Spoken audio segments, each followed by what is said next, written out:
गांधी जी शराब के नशे के प्रबल शत्रु थे, विरोधी थे, लगातार उन्होंने कहा। और उस गांधी जी के समाधि स्थल पे आप जाके अपनी शराब नीति को सही कराने में लगे हो। जिस प्रकार से वो भारत की मीडिया को आजकल अचानक गाली देने लगे हैं ना, और विदेश की मीडिया का विदेश के अखबारों का तारीफ करने लगे हैं, वही बता रहा है कि आप चाहे कुछ यत्न कर लो, सच्चाई आकर के रहेगी। चैनल पे ये दिख भी जाता है, हर चौराहे पे, हर अखबार की कटिंग के साथ अगर बहस हो रही है तो ये बहस हो रही है कि जो व्यक्ति स्वराज की बात किया था अब वो अपराध राज में चल रहा है। कुछ बातें ऐसी होती हैं जो आम जनता है शायद उसमें नहीं जाती, क्योंकि दिल्ली में जो लोग हैं वो मुद्दों को डाइवर्ट करने के मास्टर हैं। हम उनके आसपास सोच भी नहीं सकते हैं। वो लोग इस समय में जब दिल्ली के गली गली में शराब घोटाले में कितना घोटाला हुआ, कितना पैसा गया, हजारों करोड़, आदेश गुप्ता जी बोल रहे हैं, हजारों करोड़ दिल्ली के सांसद बोल रहे हैं, तो हजारों करोड़ में कितने हजार करोड़ का ये स्कैम है। इसका सही मायने में जहां बहस हो सकती है उसका नाम है विधानसभा। विधानसभा बुला ली गई। हमें बड़ा अच्छा लगा कि अरे लगता है आज दूध का दूध शराब का शराब होगा। अब हंसिए मत, अब यही चल रहा है। लोग दूध का दूध पानी का पानी नहीं कह रहे हैं, लोग कहते हैं भैया दूध का दूध शराब का शराब कर दो। बहुत हुआ। अब जब बहस होनी शुरू होती है तो उस पूरे विधानसभा के सत्र में शराब का सौ भी नहीं आता है। प्रश्न पूछे जाते हैं। अब एक उन्होंने जो प्रश्न किया है वो मैं आज थोड़ा सा डिटेल में आपके सामने रखना चाहता हूं। मैं भी बहुत ज्यादा भटकना नहीं चाहता हूं। उन्होंने एक सवाल किया है कि बीजेपी के सभी लोग, आदेश गुप्ता जी से लेके मनोज तिवारी तक, प्रवेश वर्मा से लेके और हरीश खुराना तक, सभी लोग अलग अलग बताते हैं कि इतना, कोई बोलता है कि 1 करोड़ हो गया, कोई बोलता है 144 करोड़ हो गया, कोई बोलता है कि 30 करोड़ हो गया, कोई बोलता है 8100 करोड़ हो गया। इसको कहते हैं मुद्दों को डाइवर्ट करने की मास्टरी। वो अरविंद केजरीवाल जी में और मनीष सिसोदिया जी में दिखी जा रही है। मैं थ्रू मीडिया दिल्ली को बताना चाहता हूं, ये सब जो अलग अलग अमाउंट है सब घोटाले हैं। 144 करोड़ 36 लाख एक, जिसको कभी कभी कोई 144 करोड़ कह देता है, कोई 145 करोड़ कह देता है।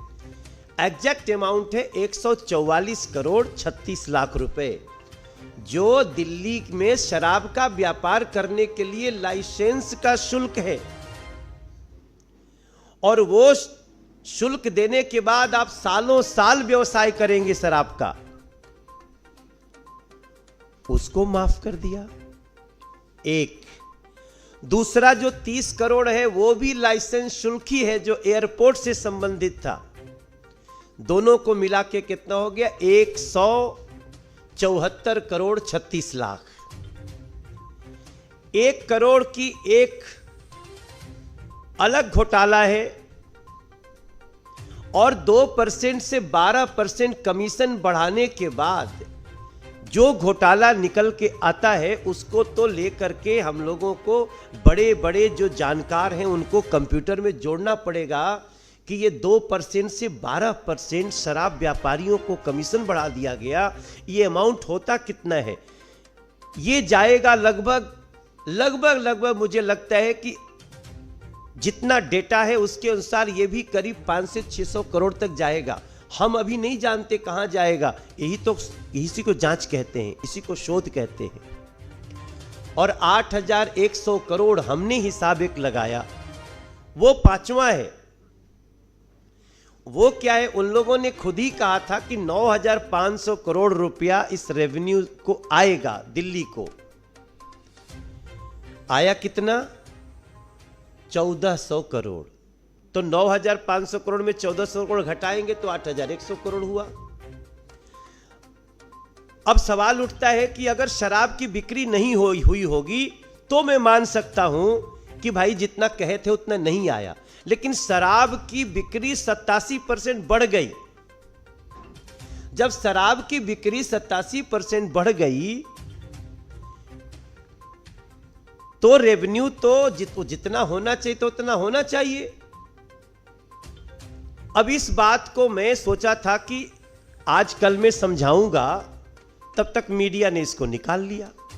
अब सबको पता है कि दिल्ली में 750 ml की एक बोतल पे 329 रुपया दिल्ली सरकार को रेवेन्यू बचता था। इन लोगों ने जो ये पॉलिसी लाई उसके अनुसार इन्होंने 350 की जगह 360 रुपया शराब व्यापारी को दे दिया एक बोतल पे, और 8 रुपया 32 पैसा ले आए कि इतना ही दिल्ली सरकार को मिलना चाहिए। दिल्ली की महिलाएं, दिल्ली के झुग्गियों में रहने वाले लोग, साफ पानी के लिए लगातार चिल्ला रहे लोग, यमुना जी की स्वच्छता के लिए लगातार गुहार लगा रहे लोग, उनके मन पे क्या गुजरेगी जब पता चलेगा। और अगर इस 329 रुपये प्रति बोतल जो भी था उसको 8 रुपया 32 पैसे कर दिए, तुम्हें शर्म नहीं आई?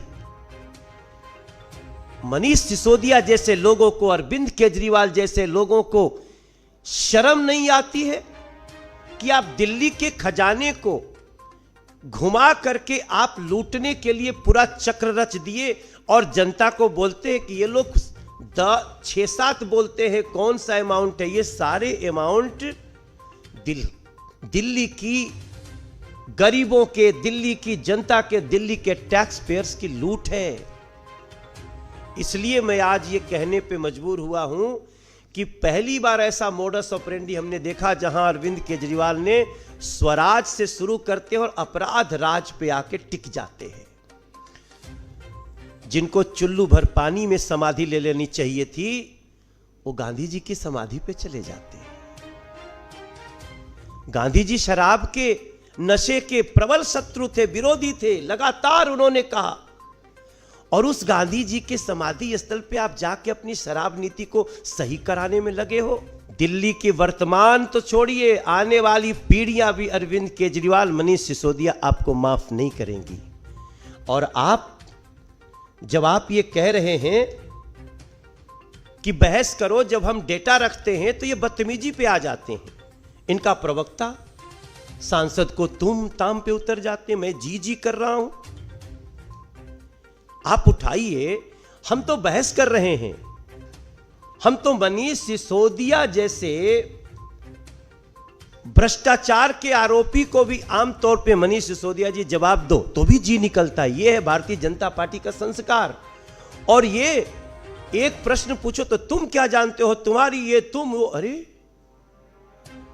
अच्छा चलो मनोज तिवारी को तुम ताम कर लो, मैं कुछ नहीं कहूंगा, ये तुम्हारा संस्कार है। पत्रकारों को भी तुम ताम, पत्रकारों को डिरोगेटरी वर्ड बोलना, अपमानजनक शब्द बोलना। तो इतना भैला के बाद का सोचता कि दिल्ली के आदमी के समझ में नहीं आवत, सब समझ में आवता। दिल्ली की महिलाएं, बच्चे जब सड़कों पे थे, बोले this is best policy, revenue model ठक ठक ठक ठक ठक ठक ठक ठक बढ़ जाएगा। थोड़े समय बाद जैसे ही जांच शुरू होती है, अरे जल्दी समेटो नहीं तो हम तो गए जेल। बिना विभाग का मुख्यमंत्री होने से कोई बच नहीं पाता। और हम एक सांसद के रूप में, एक पार्टी के कार्यकर्ता के रूप में, भाजपा के रूप में हम किसी को बचने भी नहीं देंगे, पूरी लड़ाई लड़ेंगे साहब इसकी।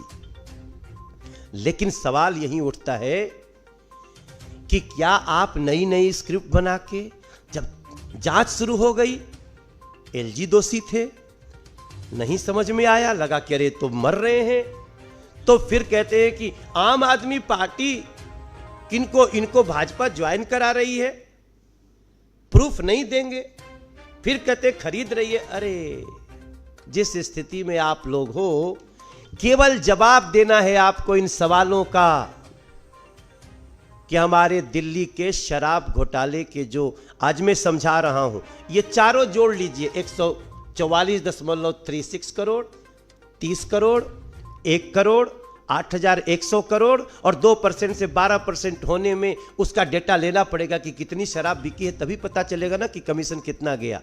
इन सारों को टोटल करके अरविंद केजरीवाल जी, इसकी चर्चा अगर आप किए होते विधानसभा में तो हमें लगता कि आप कहीं से भी भ्रष्टाचार के खिलाफ खड़ा होने की, जांच करने की नीति रखते हो। लेकिन इस तरह का दुर्भाग्यपूर्ण रवैया दिल्ली एक बार फिर से जानी है। और मैं आपको विश्वास के साथ कहता हूं कि ऐसे लोगों को हम जो कोशिश कर रहे हैं एक सांसद के रूप में, कि ऐसे लोगों को न सिर्फ कड़ी से कड़ी सजा होनी चाहिए, बल्कि लूट का एक एक पैसा दिल्ली सरकार के खजाने में जमा भी करना पड़ेगा। ऐसी हमारी कोशिश रहेगी। मैं एक बात इसमें जोड़ना चाहता हूं। अभी केजरीवाल जी विधानसभा में बोल रहे थे, कह रहे बीजेपी वाले प्रेस कॉन्फ्रेंस बहुत करते हैं।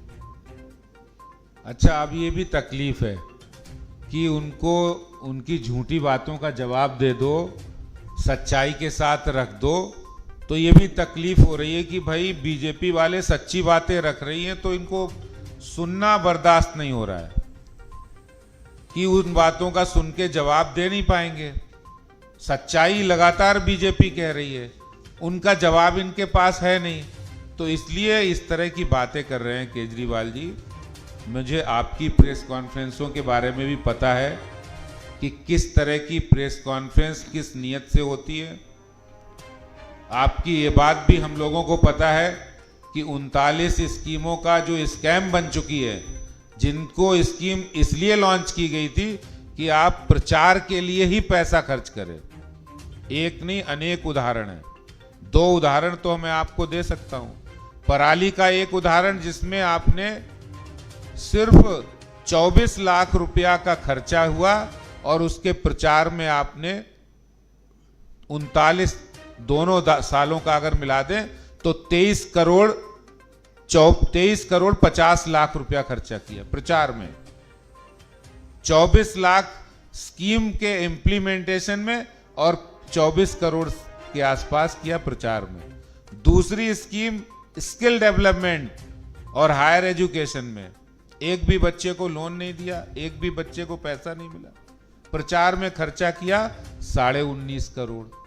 तो आपकी प्रेस कॉन्फ्रेंस का मकसद है झूठा प्रचार। भारतीय जनता पार्टी की प्रेस कॉन्फ्रेंस का मतलब है कि सच्चाई की बात करना, तथ्यों के साथ बात करना, जिनका आपके पास कोई जवाब नहीं। तो ऐसे कहते हैं ना, खिसियानी बिल्ली खंबा नोचे।